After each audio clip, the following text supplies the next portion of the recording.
Bringing that good music. Yahweh International. NewFoundation Production presents. Yo, it's your boy Keys. Today is October the 2nd. Man, welcome back to Arkees and the Food for Thought project, sponsored by Yahweh International, NewFoundations Productions. Man, so much to talk about, but what I'm gonna do is try to stay in order today and really address something since Harvey that people have really been stressing over. So one of the big things that came out of Hurricane Harvey, Maria, and all these other hurricanes is donating. Red Cross got a lot of backlash, and a lot of these national organizations got backlash from a lot of donors of how money is given, distributed. And I think I talked about a little bit about this before, but today I want to really dwell into that as somebody who's worked in fundraising and really helped a lot of celebrities give effectively. And that's what I want to talk about today, is giving effectively. And I'm going to touch everybody. When your money leaves your hand and goes towards any organization, how's that money spent? So let's just talk on a national level first.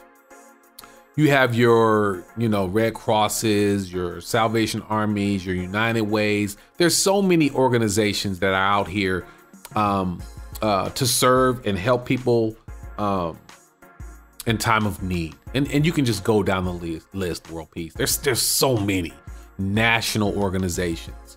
So I think where a lot of this backlash started and came from is really from Katrina.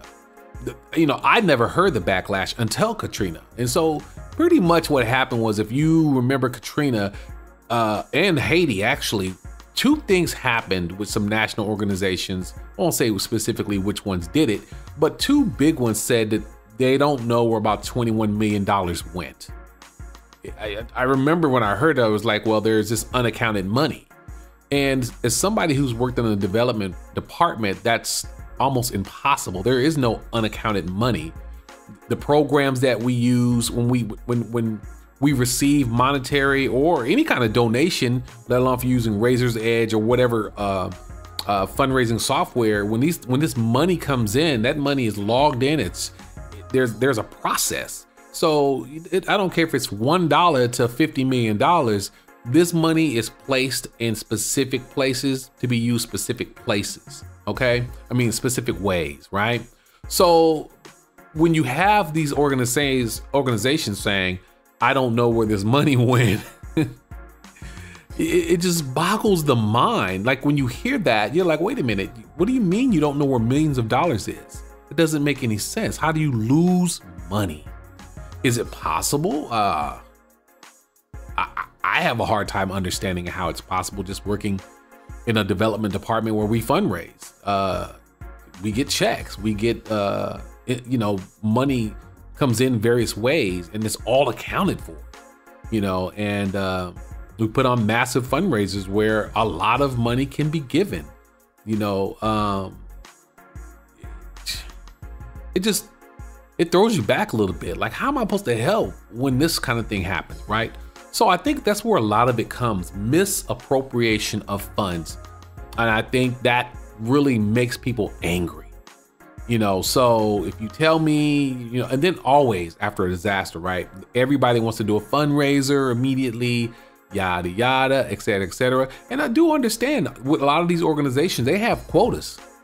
A lot of these fundraising organizations have quotas that their development presidents and associates and whoever else is involved need to raise per year. That puts a lot of pressure on a lot of people. It affects a lot of things. It affects services. It affects administrative. It affects every aspect. So of course, they're going to go pretty hard on making sure that they fundraise, and especially, I don't think any organization comes out and say, hey, we're going to commit fraud, or we're going to do something illegal, or we're going to take advantage. What happens is there's a need, and then they fundraise if they feel like they're not going to have enough funds to meet the need, or just making sure there's enough of the funds to meet needs. What tends to happen over and over again with a lot of the bigger organizations is they're so big, and the process of collecting money is not as clean as it's supposed to be. And the oversight is not as clean as it's supposed to be. So what you have is people not understanding how to give. So I'm going to really help everybody today understand that. So from a national level, that's kind of what I see happens. That's where I think a lot of the problems with, y'all hear them wind chimes in the background? I don't know if you can hear them, but there's wind chimes in the background. And, you know, we had a little rain here in Houston, like we need more rain. But yeah, so from a national perspective, if you're a giver, if you're a donor, and you're giving to a national organization, let me explain some very basic things to you. There's a word you need to put in your vocabulary, and it's called line item. A line item is something that is very specific. So for instance, and we're not gonna just pause for the cause and listen to what I'm about to say. If I have $5,000 and I go to Children's Hospital, I say, hey, I want to give you $5,000, but before I give this $5,000, there's two things I need to know. A, can I line item it? Or B, and if I can't, what's the process, right? So when you say line item, it means you want something very specific.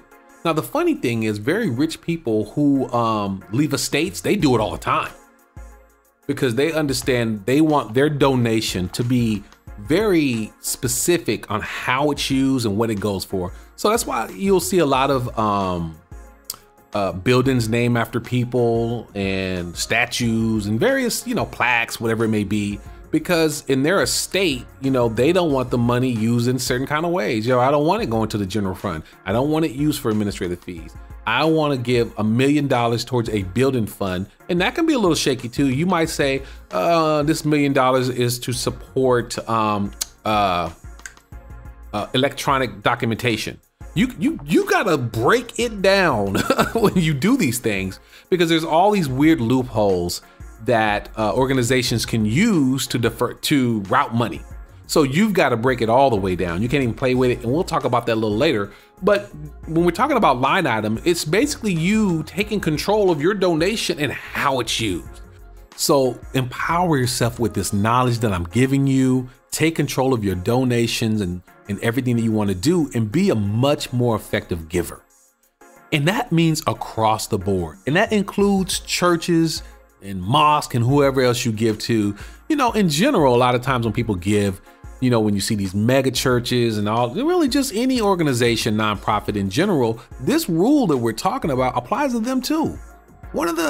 Two of the most underfunded departments in any church are the youth and the homeless department, outreach. So in every place I've ever worked, that's always the most underfunded, you know, and that's why I've always gone out of my way to reach out to those departments saying, hey, what do y'all need? You know, like, you know, something was said to me a very long time ago, and it changed the way I gave money. You know, kids don't tithe. I'm like, what? Can you believe somebody actually said that to me, that kids don't tithe? I'm like, kids do tithe. If you set up a system to where they can tithe, they'll do it. They'll give you 50 cents, $1, whatever they got. You can teach tithing and the principle behind tithing. There's lots of ways to do it. But if you're constantly asking for money, people get tired of that. You know, just they do. Even if the understanding of why you're supposed to be doing it is totally understandable, the reality is people get frustrated and get angry and get, you know, people funny about their money. But you want blessing though, but you can't tithe. You know, so that's the reality behind it. But when it comes to you giving and all other givers, when we're talking about giving to churches and places like that, listen to me. You got your tithe. If you're a faithful tither, great. But the reality is, a lot of people don't understand the difference between tithing and offering. I'm not even going to get into that one and breaking that down into people. An offering is just an offering. It's just what it is. You want to give a little extra. So let's just say, matter of fact, let me help you with that one. You giving your 10%, you're tithing, but you give an offering. You should line item your offering. People, listen to me. Line item your offering. On the envelope, put, this is $100 toward the homeless ministry. This is $100 towards the women's shelter. whatever it may be, if you do not line item that offering goes into general funds. It can be used any way it needs to be used. And you might be okay with that. I'm not. I don't like seeing the people at the bottom not getting blessed, So a lot of times what happens, and when you see these churches, people get a little funny style when they see mega churches and these big churches and Bentleys and Benz and this pastor did that, blah, blah. All this, people get crazy about that. Even with no understanding of why it's that way, I am here to empower you, to help you understand the basic reality. Make your giving work. Make your giving have direct purpose. Now, I will tell you how I deal with it. As you guys know, I'm a youth advocate and I have been fundraising for young people forever. 100% of what I get goes to kids.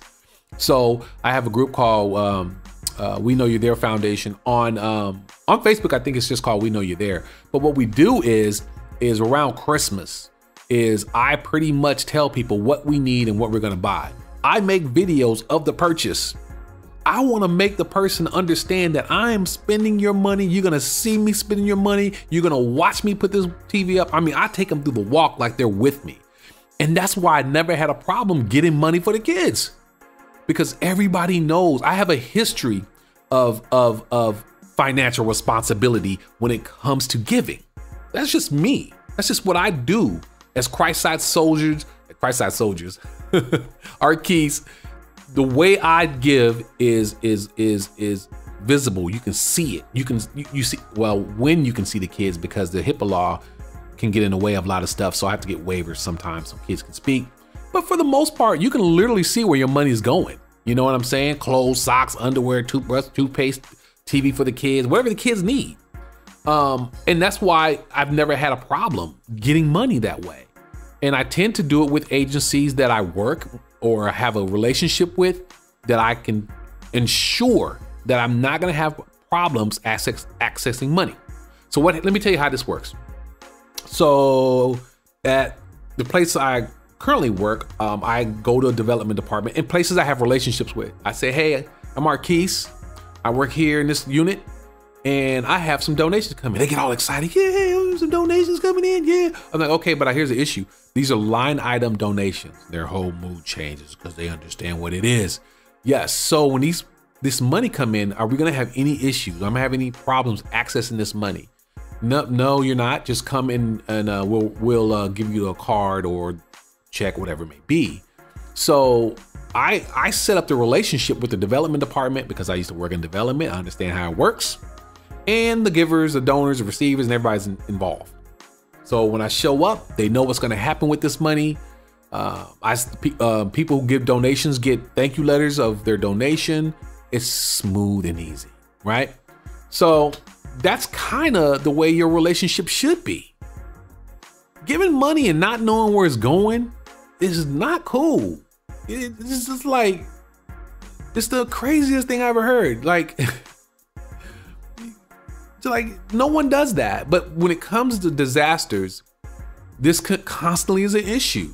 So now we got to sit back and watch Puerto Rico just completely be devastated and struggle for help, when we already know millions of dollars has been raised for Harvey, Maria, whatever hurricane came through here.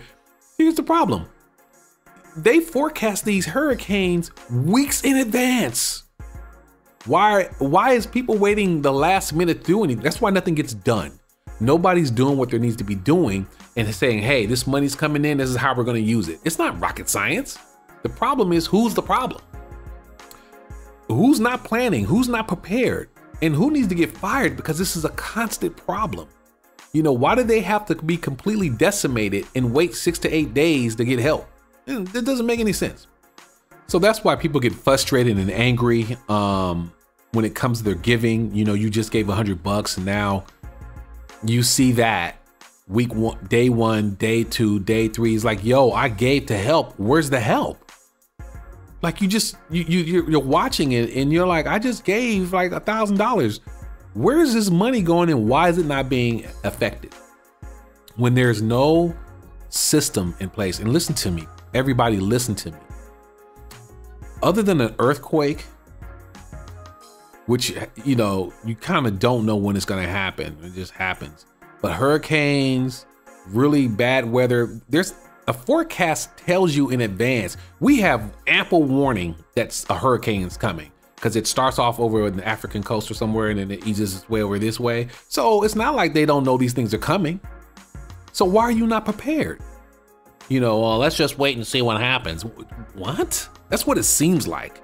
To the regular person like me and most people who watch and give and donate, it from our perspective, it looks like you're sitting back to wait to see what happens instead of being proactive and the next day coming at it with a major effort. And the reason why people say that is because when you look at the war in places where we've had to be active military wise, oh man, building roads, we out here doing all sorts of stuff. But then when it comes to our own people, we're just kind of laid back with it. You know, we go hard for other places, but we don't go hard here. So, and even now here in Houston, people are, look, please don't watch the news and let them fool you. People in Houston are still upset. FEMA is slow as all get up. People are still homeless. People are still in shelters. People are still trying to understand where the money is. FEMA has said no, and Red Cross has said no to a lot of people who don't understand. I've lost everything. How do I not qualify? Here's the problem is, that's the problem. Oh, now you got to qualify. You're homeless. So what's my opinion on who to give to? So yesterday, my friend Jamie called me and he said, I'm sorry, Jermaine called me. He said, Arquise, man, I want to give, bro, but I don't want to give to national organizations. I want my money to be effective tomorrow. My honest opinion is local shelters. You know, your local shelter deals with these issues every single day with homeless and displaced people. So you figure when the natural disasters happen, a lot of the shelters are the first places that people go. You know, so when you give money, you want it to be effective. So anytime you hear a national disaster and where the shelter is, you got to find out who's running the shelters. You know, yes, sometimes it is Red Cross, but lots of times it's not. Sometimes it's the city. And lots of times it's other organizations, you know, smaller organizations who really were more prepared to help than the national stuff is slow. Some of the city stuff is slow, but sometimes your churches and other organizations have to get involved and be active quickly. But your shelters, these shelters are here before these hurricanes and earthquakes and tornadoes, and they're here after. Those shelters in every city across the United States are always on the front line helping displaced and homeless people. That's why they're more effective as far as I'm concerned. I think that's the route. I think that's one of the best places I love to give. I don't want to just give when there's a natural disaster. That's a no-brainer. I want to give throughout the year. I want to know that I'm making a difference with my money. You know, so as you guys know what I do, I drive around. I got my car, I load it up with some things. I roll up on the homeless like, what you need, bro? I ain't got no shoes. Well, first of all, I see you ain't got no shoes. What size you need? This size? Boom, there you go. So that's kind of, you kind of got to find your way. Look, some people are just going to give nationally. They're more comfortable with it because it's more organized. Some people are going to only give to the church. Some people are only going to give to whoever they want to give with. My goal in this conversation, this food for thought, is for you to be an effective giver. Let alone if it's your church, a national organization, any nonprofit. I want your money to be effective, not to just get shuffled in some general fund, some administrative fee, because as you know, a lot of these big organizations have a 10% to 15%, in some cases 20% administrative fee. And that's a lot, you know, that's a lot of money to be shuffled, you know, over here for this administrative fee. So that's my goal. And as you take this in, I want you to think about everything that we just talked about and think about your giving. For you people who give to churches and stuff like that, like I said, with your tithe, okay, great. But that offering, line item that. Start line iteming your gift, making sure that it goes to people who need it the most. It's your boy Keith, man, and we're just getting started. We're gonna talk about some more things. Let's just take a pause for the cause and play some music. Yahweh International, NewFoundation Productions sponsoring this show, and we're gonna play music from the Armageddon album. We're gonna continue to highlight that as they've got behind that and really got it out there in support of Christ Eye Soldiers, Ace Dog, our Keys, Mo, and all of us. We thank you guys. Let's play some music. What's up, y'all? It's your boy, the Safe Savage, Big Mo. Know my brothers out there on the block. I understand what's going on. I understand the struggle. And even though I'm saved, I still love you. And I'm gonna do my best to help you. And I'm gonna tell you the truth. Yeah.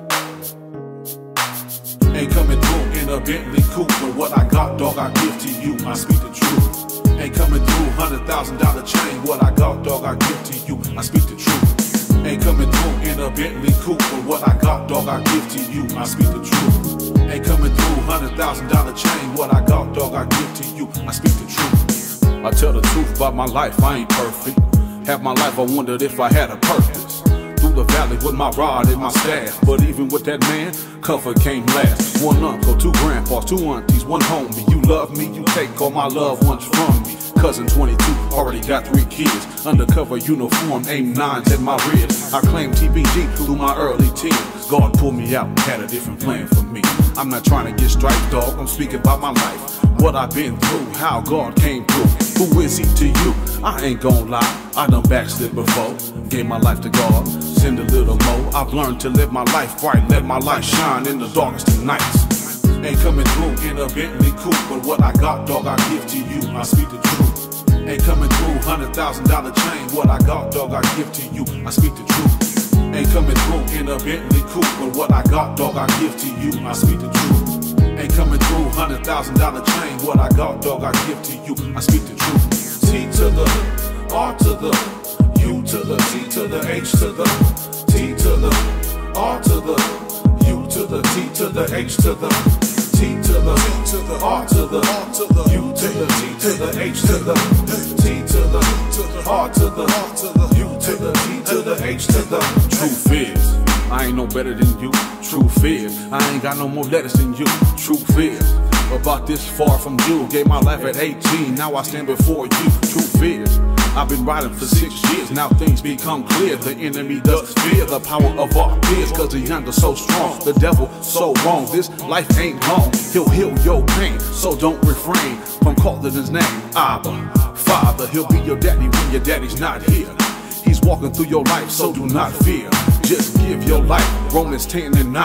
He'll take away all the pain and strife. So if it's nasty on your block, homeboy, speak life. Give it to God through the cover when we call Christ. Ain't coming through in a Bentley coupe, but what I got, dog, I give to you. I speak the truth. Ain't coming through $100,000 chain. What I got, dog, I give to you. I speak the truth. Ain't coming through in a Bentley coupe, but what I got, dog, I give to you. I speak the truth.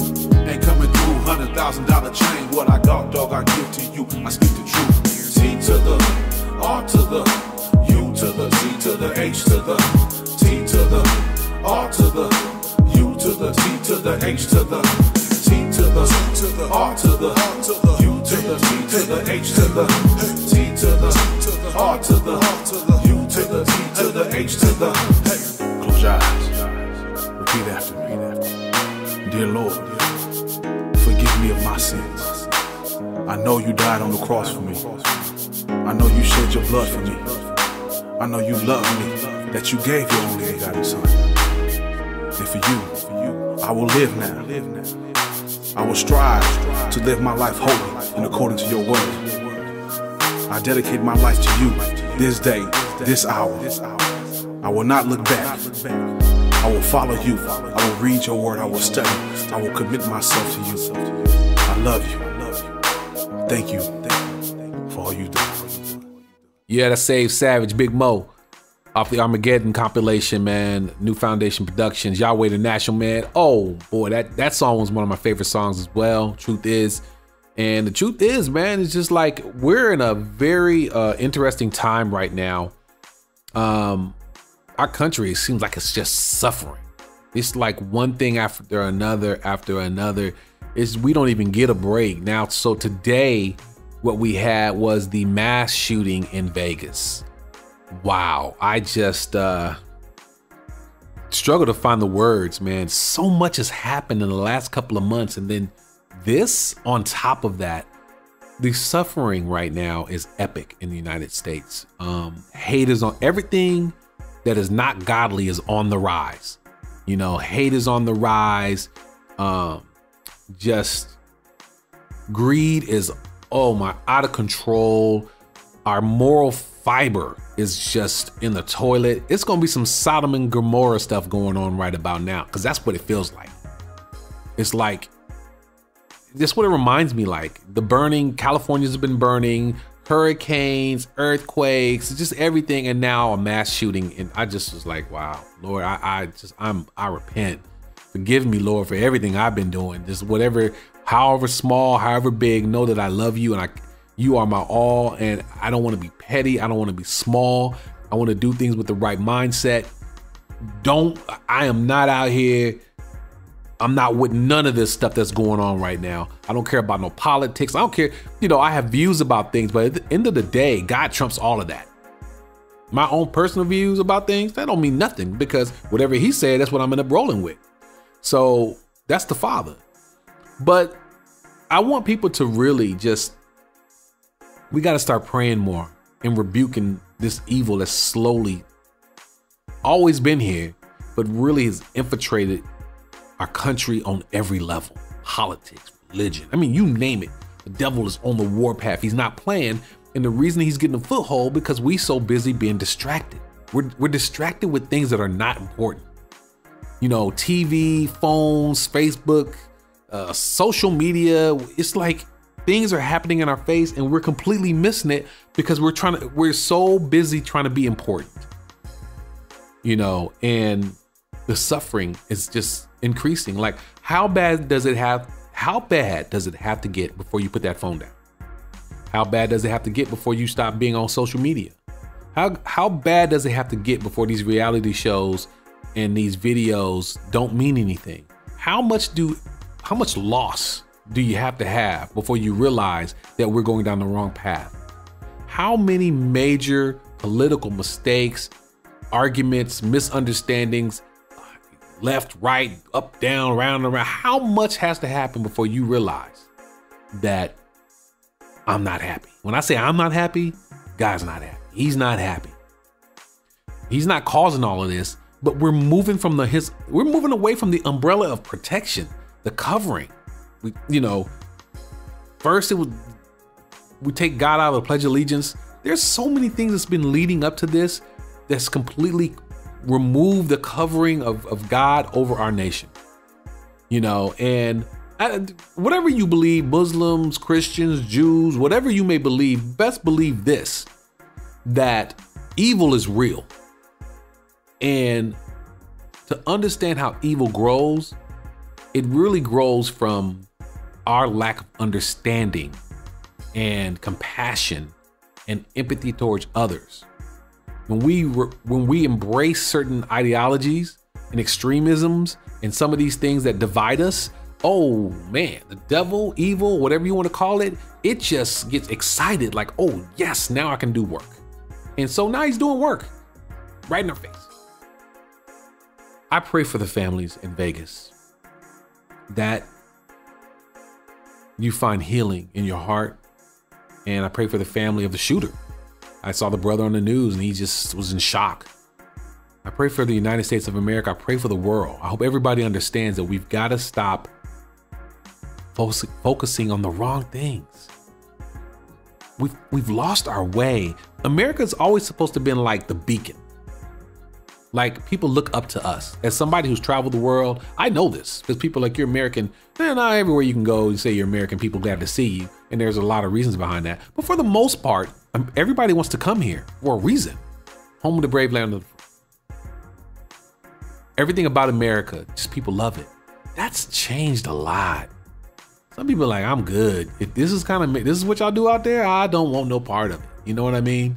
We're not the beacon no more. We push God aside. We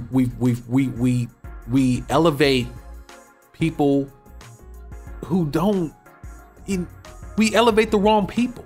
We hold certain people up to godliness almost, like, you know, let alone if it's celebrities, these celebrities on these reality shows who have only famous because of ratchetness, or politicians who say what you want to hear because you want to vote. Let me tell you, and that means on the left and the right, everybody does it. All of them, as far as I'm concerned, all of them is a hot mess. Everybody says what you want to hear to get your vote. That's how it works. If you want to do something, say what they want to hear. You know, it's just a hot mess. And I think we've lost our way. I think the world is in a bad place because we lost our way. And when people strive to be like us, if they see us being ratchet and racist, then, well, I guess ratchet and racist is in. There's no motivation to be better. You know, so I just, after the shooting today, I just shook my head going, gee whiz, Lord help us. You know, just help us. I don't know what else to do. You know, you would think in your mind, right? First of all, you would think in the mosques, the temples, in the churches, that an outcry and outreach would be really going on and on an astronomical level, and that a lot of people are going to the church. I got news for you. A lot of people did not run to the, look, when 9/11 happened, man, church was packed out. Like, a lot of these churches really got full. People were scared because we got touched. But something always happens when bad things happen. People get complacent, forget. We've kind of got that way. Now it just becomes commonplace when bad things happen. That's why the response to a lot of these disasters are so kind of laid back. We're doing a good job and da da da da. But then you look at the places and you listen to the people like, no, you're not doing a good job. Why are you saying that? Look at us, we dying over here. You know, Harvey was the eye opener to a lot of people, because everyday people, your neighbors, those are the people that were helping you. We've been looking for everybody else to help, the government and whoever else, help. But at the end of the day, you know who did all the helping during Harvey? Your neighbor. You know who was helping you out your house and picking you up in a boat in a big old truck? Your neighbor. Before anybody else showed up, your neighbor. That's what you should have been pulling from all this. We need to take the power back. We need to become family again. The United States of America, not the divided states of America, not the left and right of America, the United States of America. We have survived a lot of messiness and mistakes, and we were on our way. You didn't have to like Obama. You didn't have to like Trump. But the reality is that from that president to this president, there is something not right. Something is off in this country when we start embracing negative behavior from people. It's not cool. It shouldn't be happening. So we've got to really get back to the lessons that we learned during Harvey, that it's neighbor and neighbor. It's united that we stand. That's the only way we're gonna make it, because any other way is just a recipe for disaster. You know, there is no other way. Lead the way or bad things happen. It's your boy Keys, the Food for Thought Project, man. So much stuff to talk about. I want to drop another song right now though. And Yahweh International, thank you guys so much. Hey, they've really been blessing me since I've been here in Houston. Robert and the fam over there, NewFoundation Productions, man, much love to you guys. And I know God is gonna bless the work that you're doing, because you do it no matter what, you know. And that's what God looks at. You do it from the heart, and I know I appreciate it. Anybody that hears this, I hope you appreciate the work they do. Know that by them supporting me, if you look up Christ-Sized Soldiers and you understand the history of what we do, you know that work is getting done. You know, you are helping a soldier on the front line when it comes to ministry. I'm not one of these dudes riding around in a Bentley, building a mega church. It never would happen. Even if I had the money to do it, I'd be giving that right back to the people. That's just how we roll, Christ-Sized Soldiers all day, every day. You know what I'm saying? But we're gonna get into some Ace Dog, Do or Die, man. That's my boy right there. That's a real soldier, bro. And I just want everybody to just sit back and vibe with me on this one. It's Do or Die, and that's what we kind of got to do right about now. Christ side, this one for the block. flow down and sized up. It's the young dog. Come on.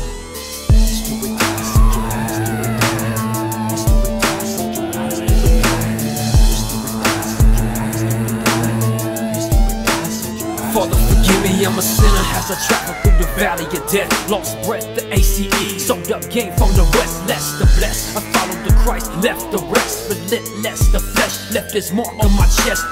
Representation of the block I reside. 415, Frisco, Cali, and alleys is where we ride. Broke the past cause they lied to me. Console my partner for banging, he left me hanging when the homie said he died for me. Betrayed a cop to plea, Father, I'm out for thee. Suicidal cause man, the devil had me knee deep.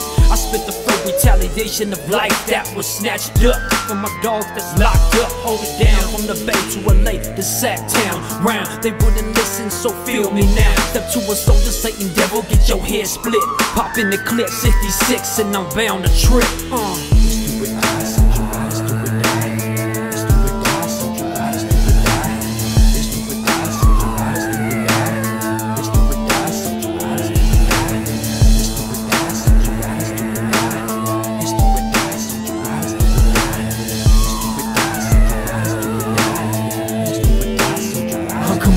Out the box, slinging the real rock to knocks. Evacuated the plots, still shaking the cops. But why? A revolution of my angle. I mangled the devil, dropped to my knees to summon 99 angels. Don't wanna see me cause I'm impotent. I'm raising the rent, posting eviction on the enemy's camp. Lethal injection, broke the last seal. Execution, they coming, got the devil running, slumming, bumming, it's your last meal.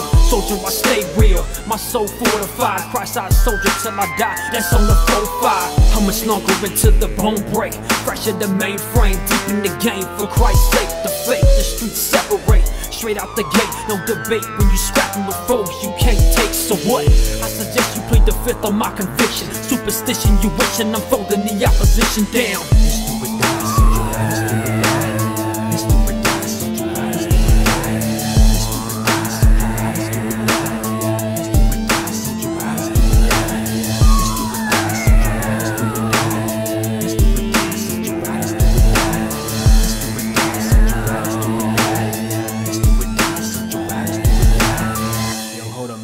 They hearing us, bro. Drop that.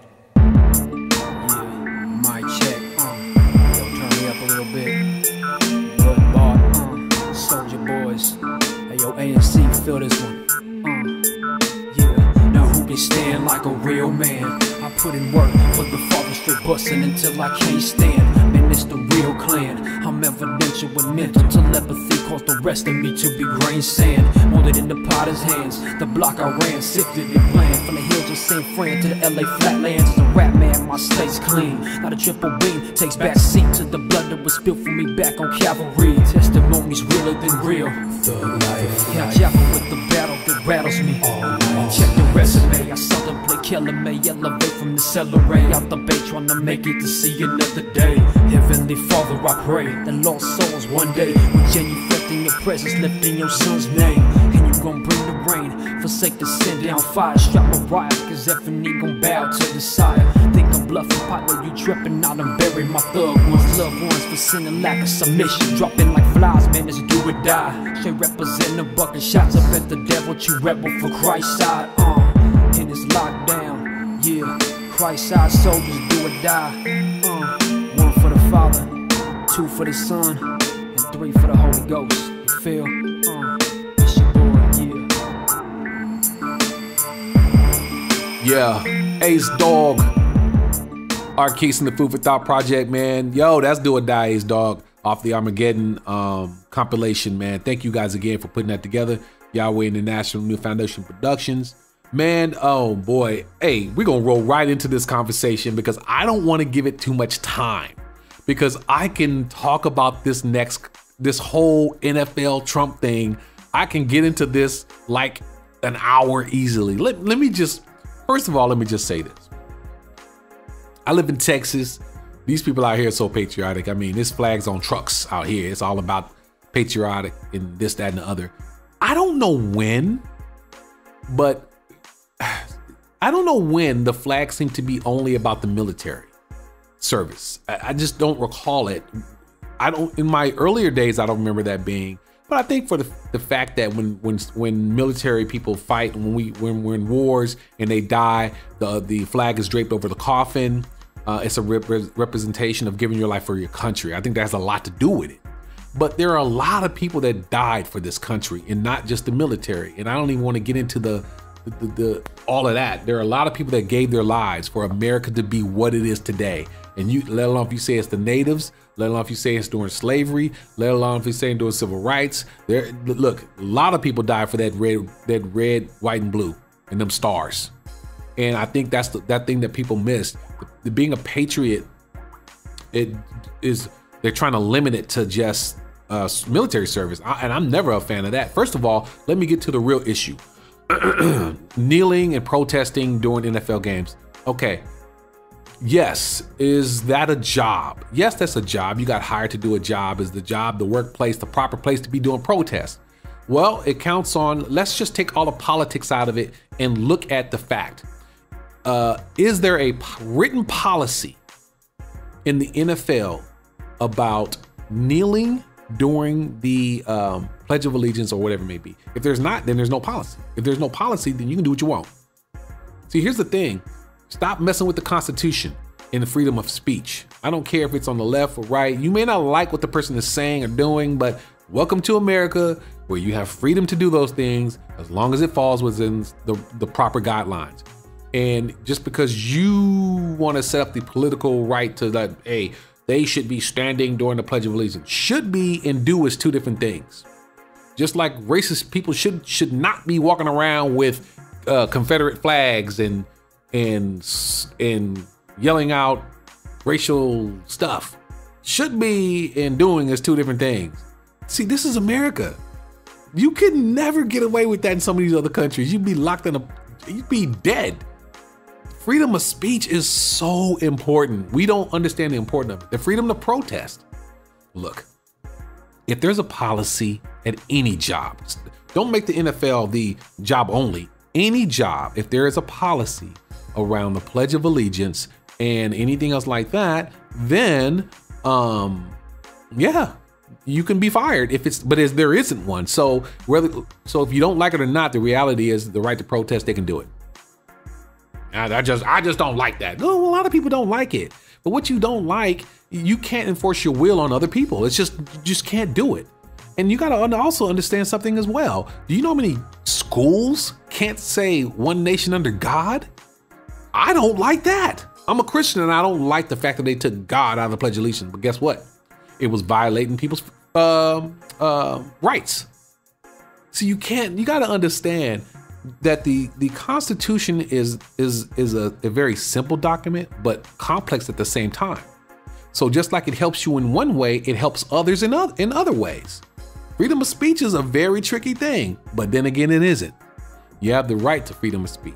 And under certain situations like public speaking and various things where you need to get permits, other than that, hey, it's danger in doing that. If you're talking reckless somewhere, you might get the business from somebody. But you got to understand the right to protest, freedom of speech. We wouldn't be America today if people just sat back and just didn't protest. I watched a lot of protests. I was looking at civil rights, and trust me, there were a lot of things that were going on during that was not right, but people had to protest. People did things that their employers and various other situations that wasn't cool. That's how, thank God for that, because I wouldn't be here having this conversation with you right now. You may not like people kneeling and doing protests, doing the Pledge of Allegiance, during your football game. Yeah, I could totally get that and understand it. But the reality is they have a right to do it. These young African-American men are protesting and saying, hey, look, we do not like what we're seeing happening to our young black youth getting slaughtered. And we're protesting. We're going to let you know, if you're watching this game, we're not with it. You're not just going to watch this game and unplug. That's part of America's problem, is unplugging. So actually, from my perspective, I like it. Don't just unplug in your fantasy world and don't take responsibility. That's basically what they're trying to say. You're going to watch this game, but you're going to know what's up. So yes, if somebody say, yo, I paid $1,000 for this ticket. I didn't pay $1,000 to see you dudes kneel and get to the game. Yeah, there's some of that that's going on. But if you really love the game, love the players, Love what they're standing up for. Nah, I didn't pay for that. Hey, it's true.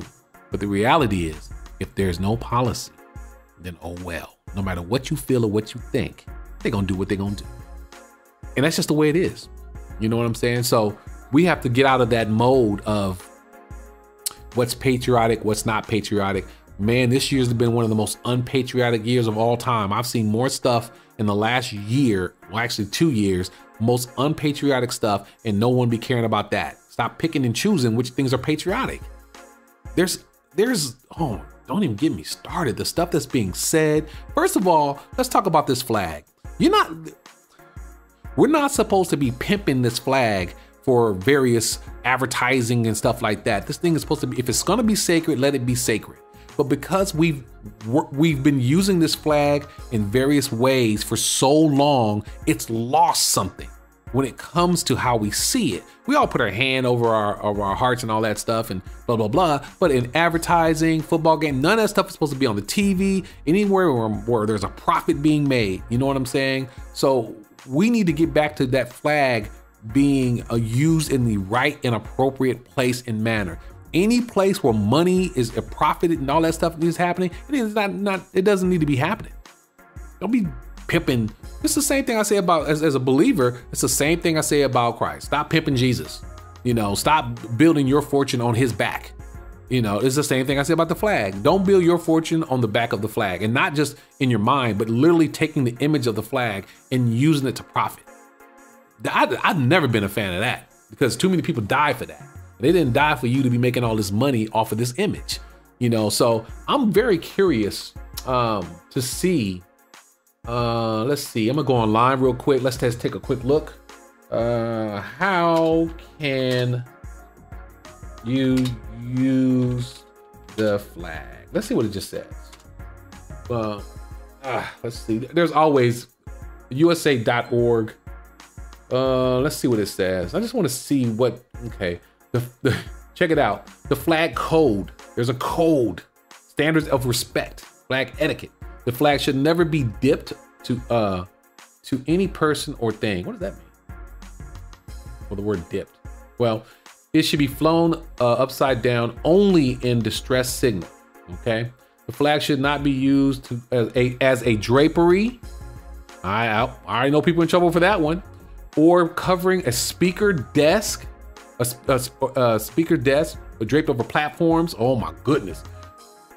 See, we're already in trouble.